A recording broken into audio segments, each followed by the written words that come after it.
Alright, so good day everyone. For today, we are going to discuss the cash account. So for our objectives for this video, first, after the session, should be able to identify and classify cash items. Okay, so here we are going to identify ano ba yung mga kasama sa cash. Alright, alin po yung mga hindi kasama sa cash account. Okay, so next one, you are expected to differentiate the classes of post-dated checks. All right. So here it's not just we say the main principle of the post-dated checks, but of course you should identify. All right. Anong klaseng post-dated checks ba siya? And then the third one, we are to compute the correct balance of the total cash. Okay. So, first thing, what is cash? Ano ba ang cash? So, cash is money or its equivalent. Okay? So, hindi lang siya yung pera natin, no? So, sabi dito, it is its equivalent. So, there are still items that we considered as cash in accounting. Okay? So, that is readily available for unrestricted use. So, here, for in accounting, for it to be classified as cash, meron siyang dalawang napakahalagang characteristics. So una, it is readily available. So meaning yung money is palaging nandyan. Okay? Na readily, na pwede mo siyang gamitin sa kahit na anong bagay. So available siya palagi. And it should be unrestricted. Okay? So meaning yung unrestricted po natin na tinatawag, ibig sabihin po niya, hindi siya nakalaan para sa ibang bagay. Okay, so meaning nandyan lang siya, available siya sa kahit na anong purpose or gamit na pwede mong or naisip mong gamitin. So that is classified as cash. So therefore, in accounting, hindi lahat ng pera or money are classified as cash. Okay, so bakit? Kasi there are money that are restricted. So meron tayong mga pera na hindi natin pwedeng galawin. Okay? So bakit? Kasi naka-budget na yun. Kasi pambayad ng utang yun. Okay? Kasi pambili yun ng ganito, ng ganyan. So meaning it has been restricted. So therefore in accounting, they are no longer classified as cash. So dapat siya ay readily available and it is for unrestricted use. Okay, so ano-ano ba yung kasama sa ating cash? So first, we have what we call the cash on hand. Okay, so from the word itself, cash on hand. So literal po ito na ito po yung cash po in our own possession.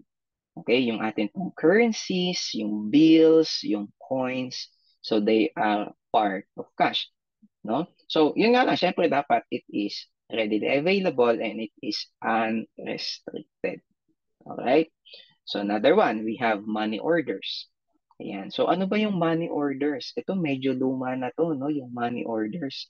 Okay? So money orders are terms before, wherein people are actually transferring cash through the post office or the snail mail na tinatawag po natin, no? Yung sulat na sa sobre. Alright, ipapadala mo sa post office. Dati kasi pwede pong magpadala diyan ng pera. Yan, so yung pera ilalagay mo sa sobre and then ipapadala mo sa post office kung kanino mo ipapadala. So we call it money orders. Ayan. Kaso nga lang po, ngayon po, sa panahon natin, hindi na siya ginagawa, Kasi transfer mo na lang siya through GCash na lang o Paymaya, O kaya bank transfer. Okay? Ayan. So next, we have funds. So funds are actually part of cash only if it is maintained for current operations. Alright? So bakit? Kasi when we say funds, these are cash that are set aside for a specific purpose.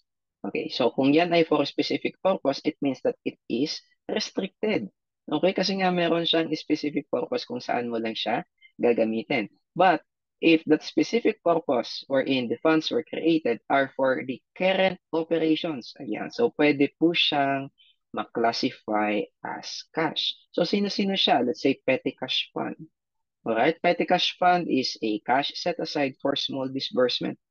Okay, so especially if the company is actually using an IMPRA system, okay, in handling cash. Another one, payroll funds. Okay, so payroll funds, these are cash in banks. Alright, na nasa checking account po natin, na wherein doon po tayo nagdo-draw ng pampasahod o kaya savings account siya. Okay, so although yung mga pera po na nandyan, sometimes it will take longer years, no?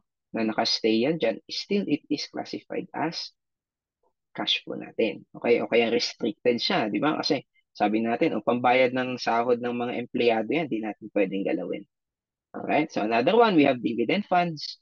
Okay, if in case that we declare dividends, so dyan po natin kukuhanin, no, pambayad po sa ating shareholders. And then we have the interest fund. Okay, so when we have a maturing interest expense that or interest payable that we are required to pay, so we can get from our interest funds. Okay. So ano naman po yung mga hindi kasama sa cash? Okay, so basically, sabi nga natin kanina, so we have yung funds, no, that are maintained for current operations. So paano naman kung yan po ay not for the current operation, kumbaga non-current? So as a rule, kapag kayong funds natin or the cash set aside for a specific purpose is not for current operations, it is not classified as cash. Okay, so hindi siya cash. So sino yung mga examples nito, no? So first, we have the plant expansion fund. Alright, ano ito? Nagtatabi tayo ng pera kasi it's like mag-expand tayo ng operations. Alright, so nagtatabi tayo ng cash. So kapag yung pera ay tinabi mo dyan at nilagay mo dyan, hindi na po siya cash. Alright? So, ang question na lang dyan is, ano ngayon yung magiging classification niya? Okay? So, basically, yan po ay nagiging, it's either short-term or long-term investments.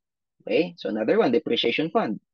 Ito, napakaganda, no? O, as your asset depreciate, ginagawa ng company, nagtatabi siya ng the same amount of the depreciation. So that kapag fully depreciated na yung asset, may pambili na siya nung bagong asset. So again, the cash that was set aside for that is not classified as cash. They are classified as an investment. And then we have the sinking funds. Alright? So sinking funds po, no, these are cash set aside for settlement of liability. Specifically, yung bonds payables po natin, no? Nagkakaroon po tayo ng sinking fund. Alright? So, syempre, yung sinking fund po na, it's not for our current operations. Alright? Non-current yan.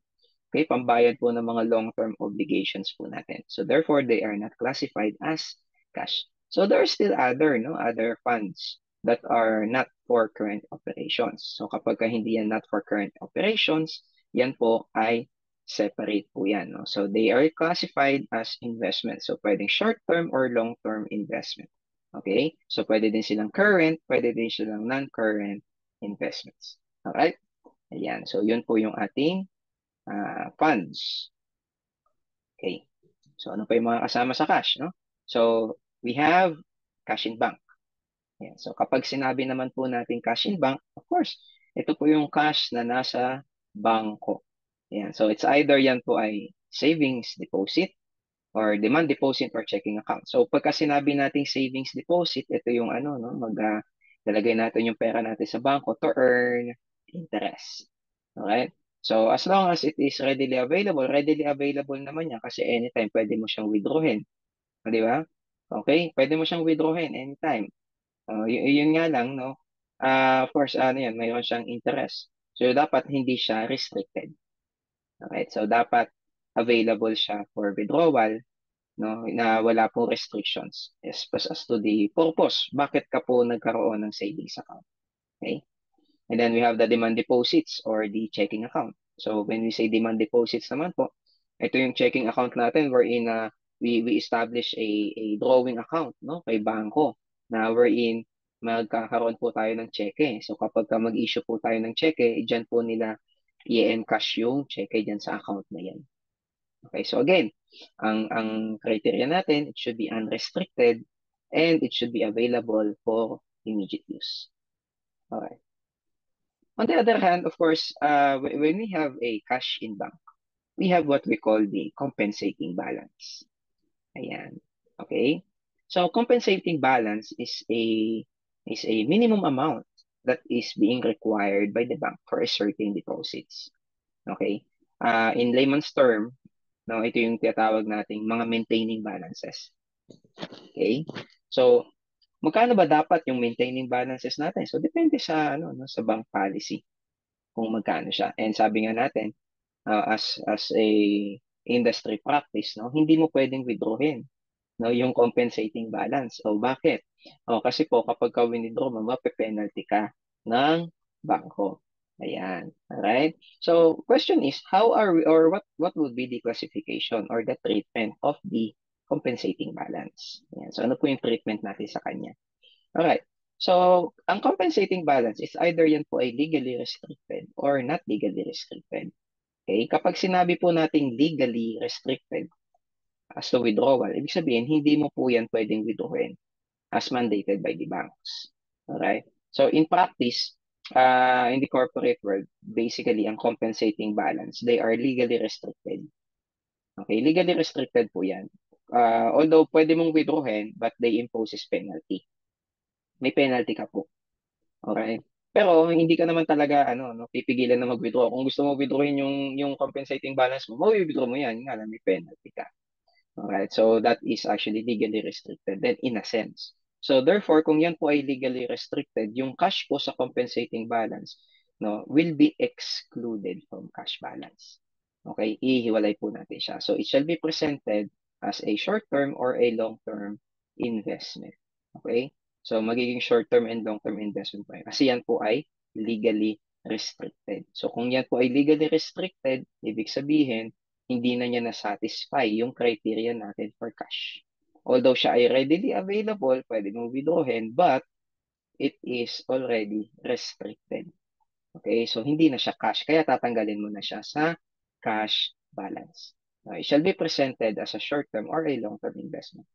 On the other hand, if the compensating balance is not legally restricted as to withdrawal, well, it is part of the cash. Okay? So dito ang pinagtutuunan lang natin is the restrictions. Kasi sabi natin may dalawang characteristics ang cash, di ba? So it is readily available. Eh parehas yan, readily available. Pwede mo talagang withdrawin yan. Alright? And then syempre, the second one, restriction. So yung isa restricted, hindi na siya cash. Yung isa ay unrestricted or not legally restricted. So therefore, it is still part of cash balance. Alright, so let us have a basic example here about the compensating balance. So let's say, for example, X company had 1 million cash in Zaybank. So the compensating balance is 100,000. So how much cash should be presented no, on our balance sheet if, number one, the compensating balance is legally restricted, or number two, the compensating balance is not legally restricted. Alright. So as we can see, if we are going to assume that the compensating balance is legally restricted, the cash that is to be presented on the balances will only be 900,000. Okay? So we know that the compensating balance is included no, dun po sa ating cash deposit. So if it is included dun sa 1 million, so we are going to deduct the compensating balance.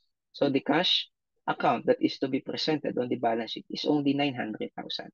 So ano mangyayari sa 100,000? Yung 100,000 po, mape-present po yan as either no, short-term investment or a long-term investments.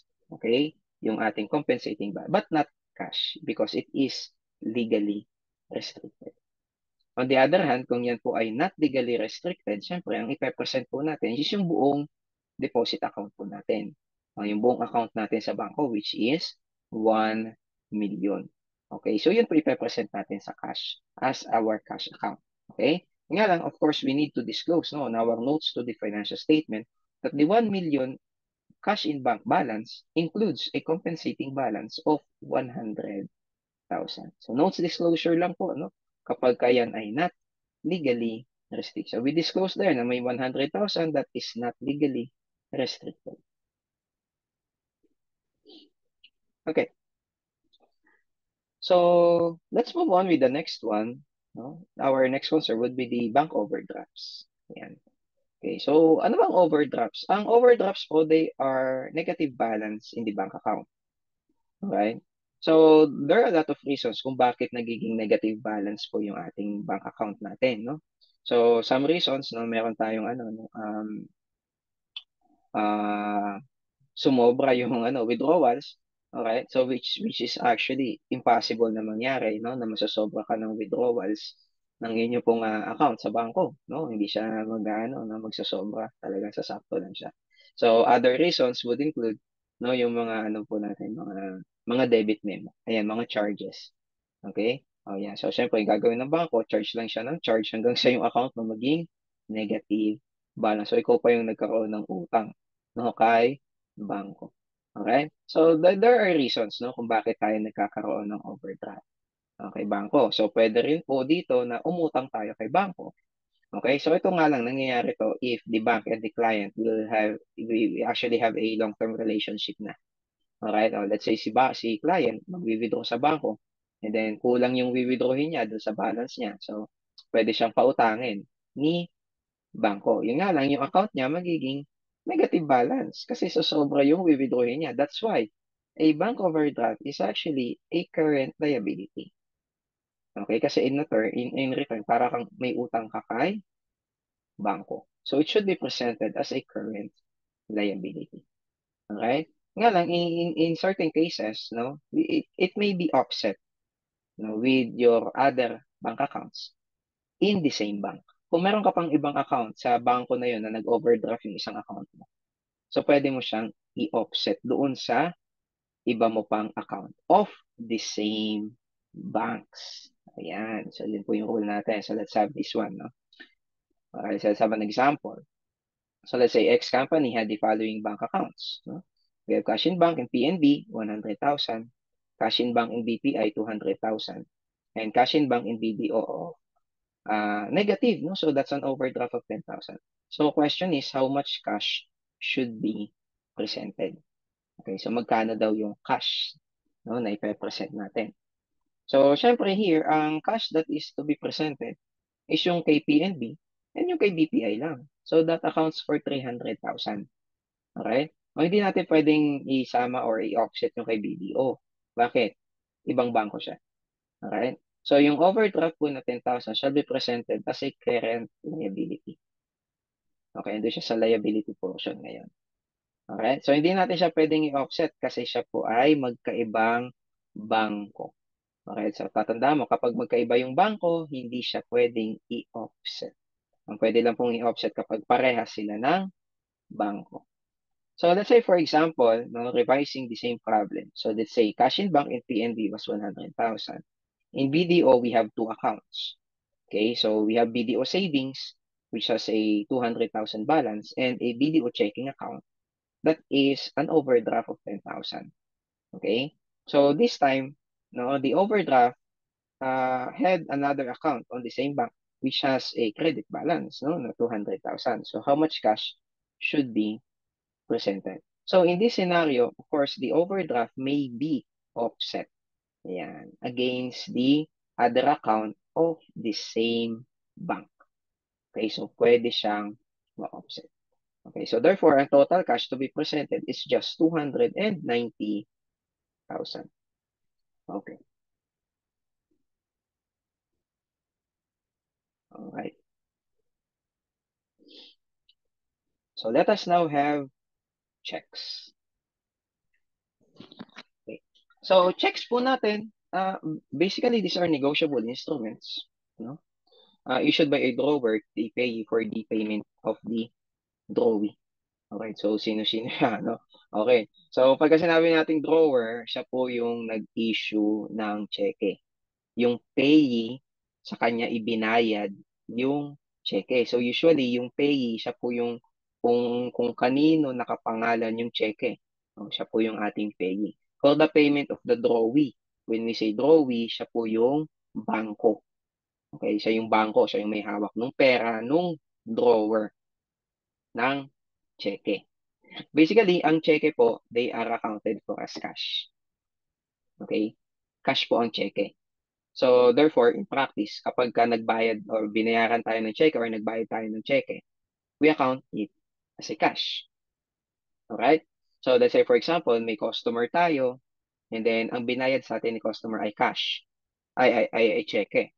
Okay? So, kung cheque ang binayad ni customer, we account the checks as cash. So, ang entry natin, debit cash, okay, credit AR or credit sales. Okay? So that is when we receive a check. So again, the checks are accounted for as cash. Kung magbabayad naman tayo ng expenses or ng liability and then ang i-issue natin ay cheque, Okay, still, we account the checks for cash. Alright, so let's say nag-issue ako ng cheque, pagbayad ng accounts payable, so the entry will be debit accounts payable, credit cash. Okay? So they are accounted for as cash. Okay. So what are the other examples of checks? So first we have the traveler's check. Okay? So traveler's check, these are checks issued to mga business trips natin, especially abroad, no, for the encashment niyan abroad so that they will receive the foreign currency for that. Okay? Or pwede rin naman in another travel, no, doon na niya na i-encash yung cheque kung saan siya pupunta. Okay? And then we have the manager's check. So manager's check naman po na to, ito po ay cheque that is being certified by a bank manager. Oh, ito pong manager's check, ito ano na to talaga. Considered cash na po yan. Kapag yan po ay galing sa manager ng bangko. Kaya po yan manager's check. And then we have the customer's check. These are checks that are issued by the customer, binayad sa atin. And then we have the personal check. Personal check, ito po yung check natin or check ng entity na ina-account mo. Alright? Yan. Now, so what is our major concern about the checks? Our major concern, so if the check is as it is, no, it was dated on the current date, we don't have any problem. Just like what I've said, a check is accounted for as a cash. No, no questions about it. No, it is cash. Okay? So magkakaroon ka ng problema sa check if, number one, ang check po ay post-dated checks. Ayan. So ano yung ibig sabihin ng post-dated checks? Ang post-dated checks, these are checks drawn pero may encash mo pa siya in the future. Alright, so meaning hindi mo siya pwedeng i-encash kung kailan binigay or na-receive yung cheque. Okay, so in the future pa siya. Okay, hindi lang yan next month, next week, or not even next year. So pwedeng a number of years pa in the future. Okay, so that's why it's called a post-dated check. So normally, post-dated checks are not cash of the receiving party. So this is the hardest part, no? Because you need to identify kung kaninong post-dated checks. Yan. Okay, yung post-dated checks. So we actually have two perspectives of the post-dated checks. So the first one is the post-dated checks issued by a customer. Okay? So sabi ko nga kanina, just like what I've said kanina, when you receive a check, check is considered as cash. So kung naka-receive ka ng check, no, galing kay customer, ang journal entries natin, debit cash, credit AR. Okay? Because checks are considered as cash. Alright? So yun nga lang, what if kung yung check ka daw ay post-dated check? Di ba? So ano ang mangyayari ba kung yan po ay post-dated check? Kung yan po ay post-dated check, i-check po natin yan on reporting date, let's say December 31. And then nakita natin na yung check upon audit, teka lang, yung check pala ay post-dated checks. So ibig sabihin, hindi mo siya may encash. So ang tanong, may cash ka na ba? Okay? So syempre wala. Hindi mo naman may encash yung check because it was post-dated. Okay? So i-encash mo pa siya next year pa. So therefore, we are required to have a reversing entry or an adjusting entry. No, no. I-adjust na. Ibabalik natin yung AR. So debit AR, credit cash. Okay? Kasi yung binayad ni customer ay hindi natin ma-encash because it was post-dated. So therefore, wala ka pa talagang cash. Okay? So yun po yung ano natin, adjustment natin. Okay, so paano naman yung kabila naman, no? Ito naman po, it's accounting for the uh, yung atin pong personal check. Okay, so we draw a check that are post-dated. Eh, syempre, kung nag-draw tayo ng check, sabi ko nga, the checks are counted for as a cash. So when we draw a check for payment of accounts payable to a vendor, the journal entry will be debits to accounts payable and then credit cash. Alright? So, yun nga lang, pagdating po ng year-end, okay, upon audit, makikita po nila yan that it was post-dated. So, if it is post-dated, meaning the vendor cannot encash the check. So, hindi ma-encash yan ng vendor. So, meaning yung cash natin sa bangko ay hindi pa nababawasan. Okay, kasi nga hindi siya ma-encash ni vendor. So, therefore, kung hindi pa siya nabawasan, we adjust our cash account. Babalik natin sa dati. So, debit cash, credit accounts, payables. May utang ka pa din kasi hindi pa bayad si vendor because it was a post-dated checks. Alright? Yan. So, meaning in post-dated checks, you need to identify no, kung sino ang nag-issue ng cheque. Right? Is it the customer or tayo or the personal checks mo? Okay, so another issue with regards to checks, so we have the undelivered checks. Okay, so when we say undelivered checks, we draft the checks. Nga lang, hindi pa natin nabibigay. No? Doon po sa ating payee. Alright? Hindi pa siya nabibigay kay payee. That's why it's called undelivered check. Ayan. So regardless kung sino po ang nag-issue ng undelivered check, it is still considered cash of the drawer. Kung sino po yung nag-draw ng check. Okay, kung si customer po ang nag-draw ng undelivered check, cash pa yan ni customer. Kung ang nag-draw ng undelivered check ay tayo or personal check, no? Yan ay cash pa rin natin. Okay? Kasi tayo yung nag-draw ng undelivered check. So, ibig sabihin, gumawa tayo ng check, hindi natin pinadala kay payee. Ayan. So, cash pa din natin yan. Siyempre, paano niya may encash? Eh, hindi na, wala naman sa kanya yung check. Hindi siya naipadala. Alright? Okay. Then, the last topic for this video, we have the measurement of cash. Basically, cash is measured at face amount. Okay, so face amount lang po yung cash natin. So, cash denominated in foreign currency is translated at the current exchange rate as of the reporting date. So, kung meron ka pong foreign currency or ibang accounts, no, other than the peso account, so it should be converted and translated into peso account. Okay? Using the exchange rate as of the reporting date. So, ang reporting date po natin is usually yung December 31 if we are using a calendar year accounting. Okay? So, cash maintained in a bank undergoing bankruptcy is excluded from cash. Okay, so let's say for example, meron kang cash sa isang bangko. Tapos yung bangko nag-declare for bankruptcy. Ala, bankrupt na yung bangko. Ayan. So, question, may makukuha pa ba natin yung cash natin sa kanya? So, definitely hindi na kasi bankrupt siya eh. Alright, magli-liquidate pa yon. So, therefore, the cash was already restricted. So, therefore, it is now excluded. Ayan. So, magiging excluded siya. Okay? So, syempre, hindi na po siya cash. It shall be presented as a receivable measured at the net realizable value of the cash. Okay? Ayan. So, that ends no for our cash account and watch for more videos to po sa ating succeeding topics for the financial accounting and reporting. So, thank you and bye-bye.